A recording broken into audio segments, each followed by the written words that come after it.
Hey everybody, I've got another Thomas Nelson Premier Collection Bible I want to show you guys that's just coming out.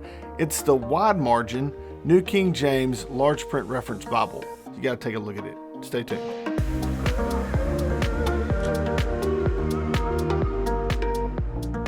Hey, welcome back. And this is the Premier Collection box. It is like any other except it's large. It's a big Bible. I want to try something a little bit new. I'm going to show you the influencer page that Clark from Thomas Nelson sent me. So let's look at it. I'm going to throw it on the screen and we'll read along. It's a really nice information page, and it states that the New King James Large Print Bible with wide margins is perfect for any Bible student, pastor, or layperson alike, with room to write or be creative in the margins. This Bible allows you to truly engage with the scripture, whether for study or personal reflection. And then on the features and specs, it states that it is the 10.5 point font of the Comfort Print New King James Version Typeface. It says verse style, that just means verse by verse. Also, it points out there's a large end of page cross-reference system, that just means the bottom of the page, with the full New King James translator notes. So that's a pretty big deal. You also have book introductions and a concordance, and this is a red letter Bible, and it's Smithsonian, and the dimensions are 10.25 inches high and 7.5 inches wide. Humongous Bible. So it does have 3 cover options. You have a black and brown leather soft that come with 2 ribbons, and they retail for both $60. And the last cover option is this Premier Collection edition in this black goatskin cover with 3 ribbons, art gilding, the whole 9 yards. So let's open this Bible up and just take a look at it. I'll state again, it's a big Bible. It really is a large Bible. So it has a really 17-inch, almost 18-inch footprint left to right, and it is almost 11 inches tall with the cover. It's humongous. We take a look at this spine. It has the raised ribs on the spine with the gold imprinting. It does have perimeter stitching around the edge of the cover. Now this black goatskin, I'm not a humongous fan of this black goatskin. This was like the first edition black goatskin that's really a thin, it almost feels like calf skin. I love the second generation with the brown goatskin where it was much more grainy, but it's probably a subjective thing. It's just a personal preference kind of thing. The liner feels really nice. You can see goatskin leather cover imprinted on the inside of the front liner. I wish they would just drop cover and just put goatskin leather or just goatskin. I think it's almost a little redundant, but whatever. You also have an interior gilt line going around the inside of the perimeter of the cover. This, like all other Premier Collection editions, is going to be edge lined. You have a page of cardstock and then your presentation page, which is very simple, which I love. It's just plain to the point. Then you have a title page. The publication page shows it's a New King James Wide Margin Reference Bible. This is a 2021 printing from China. These Bibles are printed and bound in China. Now, normally on the box, it'll show that this Bible has European Bible paper, and this particular edition does not indicate that that's the case. So I'm not really sure if this has the European Bible paper that we are used to seeing from other Premier Collection editions. It probably does. They just maybe didn't have room to put it on the box or in any of the notes, but it does feel really nice. Once you get past the preface, on the back side of the preface, you have this one line of stitching that is an overcast stitching that stitches the book block to the tab in the front. So that's an extra layer of security for the binding. When we open up to Genesis, we can see it's a dual color printing, a black and a crimson color or dark red color. Here is an example of your book introduction. You have your author, time, key verse, and theme. This will be the primary information you're going to get in these book introductions, which is pretty good to give you some context. Here in Leviticus, we see the double column, verse by verse format with the translator notes and references all in the bottom. You see the beautiful dual color printing, so you kind of separate out your references with those red or crimson color indicators. All right, we're right here in 1 Samuel. You have the ribbon, the first ribbon marker, and I wanted to show you guys one of the main things that I've seen people have been complaining about, and that is the gutter margin.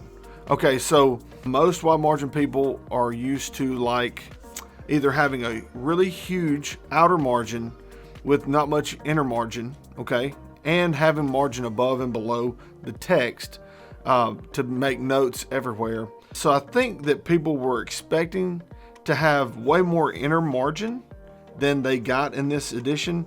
The edition here, you can see the ribbon fits nicely right beside the text, and you have just a little bit of room there, so it's not more than 12 or 13 millimeters of blank space where you really can't write anything in this inner margin. There's not much room on the top or on the bottom more than any normal Bible, so you really only have about a 1-inch margin on the outer edges. And so you have to kind of weigh your options. On one hand, you have like the Cambridge wide margin.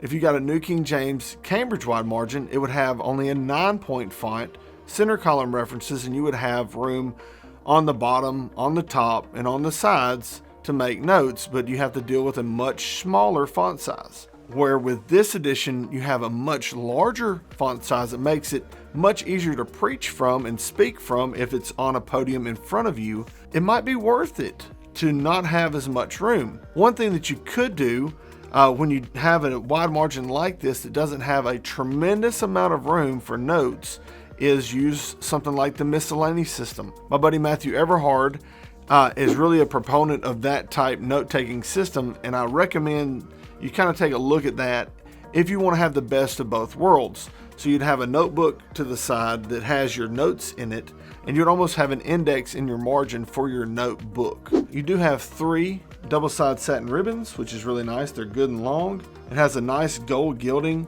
with this red under gold. It's more like a dark brick red under gold art gilt. The text is line matched, so that's really nice, and it is a red letter. So let me go to the red letter for you guys. Here is Luke. Let me turn one page. There we go. Now in the Beatitudes, you can see it's a really dark red. Not quite as bold as the red they use for the section headings and chapter numbers. I kind of wish they would make it that bold, that dark, but it's a little bit lighter than that red they had been using. Like I said earlier, they don't indicate if this is the European Bible paper. I'm assuming it is because it's still really nice. The readability is amazing, and the density of the paper feels pretty good. So it feels like it could take some writing. It feels like it's a decent GSM, like a 36 GSM. So I'm assuming it's the same paper that they've been using. They just didn't put it on the box or indicate that it was the European Bible paper. At the end of Revelation, you have a nice concordance, and it is really well done. I mean, really, it's easy to navigate. It's this 3-column setup. Your word is going to be in all caps and in red, this bold, dark red. It's going to be really easy to find. You have all of your verses indented over so that the word just stands out really nicely. So it's so easy to navigate, and that's kind of my big thing about concordances. Usability is navigation. So if you can navigate it easily and you're not like, it's not visually confusing, then it's going to be a good concordance to use. In fact, all the study helps in this Bible, whether it be the concordance, which is huge, or the references, or the translator notes, it all indicates that this is going to be a really good Bible to do personal study with. You have a 1-year reading plan in the back, and then you get to this little note regarding the New King James typeface, which I really like the New King James typeface. I hope people can kind of accept and embrace these comfort print typefaces from 2K Denmark. I really love them. I love the New King James. I love the King James. I love the NASB. I know my buddy Johnny Mac's not a huge fan of the NASB comfort print, but he's not always right. So we also have some maps on this cardstock, and it's not ultra glossy. Thank you, Jesus. It's not ultra glossy. And you have wide margins on these maps. So they're going to be easy to use, and you can make notes beside the maps. This is going to be how people will really get into using their maps. I don't know if you guys use your maps, but this is the perfect way to use them. Have wide margins, be able to draw lines. It's not super glossy paper. Very fun to use. Once you start using maps, it gets kind of addictive, and you really appreciate good maps. The Bible is very, very floppy, so using it in the hand is almost just, it's not going to happen. It's not going to happen. You're not going to carry this around and preach from it unless you have a monster hand. And I have a huge hand, and this Bible is just way too floppy, or spans way too wide for me to be able to use it while I'm holding it, unless I'm holding it with two hands. It's just not going to happen. So keep that in mind if you're planning on preaching from a Bible like this. You make sure you have a podium. You need to make sure you have a podium that's at least 18 inches wide, because that's how wide this Bible kind of spans out. So what do you guys think about this Bible? I'm kind of wishing that it was in brown or in a different kind of goatskin cover. This smooth calfskin, kind of like goatskin cover, is kind of played out for me.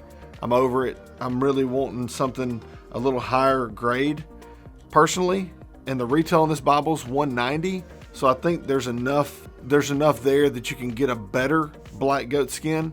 Now the brown goatskin that was used for the MacArthur and all of the second generation Premier Collection editions, that is some nice goatskin. The liner on that edition is great as well. The liner on this edition is really nice. It's just this exterior goatskin, not a huge fan. It's too soft. It just feels like it's a lower tier goatskin. But my biggest concern for this edition's success is there's no upper or lower margin. There's no real inner margin to make notes. And the only outer margin you have is only about 1 inch wide. So whether this Bible is going to be right for you as a wide margin really depends on your style of note taking. If you are the type person that writes everything under the sun or anything that comes into your brain in the margins, this is not going to work. There's just not enough room. But if you can work with either a symbol, shorthand type note-taking system, or if you can work with a miscellany note-taking system, that type of system uses much less marginal room, so you could probably get by with something like that. If you need something where you can make small notes, minimal notes, but you want something large print that you can read easily from a podium, from your pulpit, from your desk, easily, this is going to be a great option. People are complaining about the inner margin. I mean, it is what it is, guys. You know, you have to pick what you want. Either you want the smaller print with much more marginal room, or a larger print, easier readability, and they might make a non-large print wide margin that's going to be like a 9-point where you have an inner margin. This is just the first. There could be others, so please just pump the brakes if you're not super happy with this edition. So that's going to be it for this review. If you enjoyed it, hit that like button. If you didn't like it, even if you hated it, hit the dislike button twice. So do that. Also, if you're not subscribed to the channel, please consider subscribing and hitting that notification bell so you can be notified when I upload new videos. And as always, thanks for watching, and God bless.